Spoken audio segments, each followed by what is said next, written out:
പടച്ചവൻ നമുക്ക് നൽകിയ അനുഗ്രഹങ്ങൾക്ക് പകരമായിട്ട് നമ്മൾക്ക് അള്ളാഹുവിനെ കൊടുക്കാനുള്ളത് നമ്മുടെ ഇബാദത്തുകൾ മാത്രമാണ്. ആ ഇബാദത്തുകളിൽ ഏറ്റവും ശ്രേഷ്ഠമായതാണ് 5 വക്ത് നിസ്കാരം. ആ നിസ്കാരം വളരെ ആനന്ദത്തോടെയും സന്തോഷത്തോടെയും കൂടി ചെയ്യാൻ പറ്റിയെങ്കിൽ അതിൽ പരം മഹാഭാഗ്യം എന്താണ് നമുക്കുള്ളത്? നമ്മളെ മുസ്ലിമായി സൃഷ്ടിച്ച് നമുക്ക് 5 വക്ത് നിസ്കാരം അള്ളാഹു നിർബന്ധമാക്കിയിട്ടുണ്ടെങ്കിൽ അത് വളരെ സന്തോഷത്തോടെ ഇഷ്ടത്തോടെ ചെയ്യുക എന്നത് ഏതൊരു മുസ്ലിമിൻ്റെയും കടമ തന്നെയാണ്. നിസ്കാരത്തിൽ വജ്ജഹത്ത് മുതൽ ഫാത്തിഹ, 11 സൂറത്തുകളുടെ അർത്ഥങ്ങൾ, റുക്കൂഅ്, ഇഅ്തിദാൽ, സുജൂദ്, 2 സുജൂദിൻ്റെ ഇടയിലെ ഇരുത്തം എന്നിവയുടെ എല്ലാ അർത്ഥങ്ങളും ഏതൊരു സാധാരണക്കാരനും മനസ്സിലാകുന്ന രീതിയിൽ ഹലാവ കോഴ്സിലൂടെ നമ്മളെ പഠിപ്പിക്കുന്നു.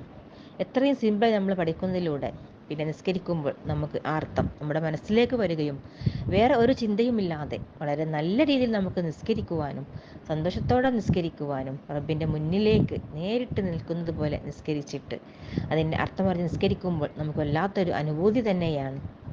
ഇടയിലെ ഇരുത്തത്തിൽ നമ്മൾ എന്തെല്ലാം അള്ളാഹുവിനോട് ചോദിക്കുന്നു എന്ന് നമ്മളതൊന്നും ആലോചിക്കുന്നില്ല. അർത്ഥം അറിഞ്ഞ് നിസ്കരിക്കുമ്പോൾ നമ്മൾ എന്താണോ ചോദിക്കുന്നത് നമുക്ക് വ്യക്തമായി മനസ്സിലാകുന്നു. അതിൽ നമ്മളെ പ്രാപ്തമാക്കുന്ന നല്ലൊരു കോഴ്സാണ് ഹലാവ കോഴ്സ്.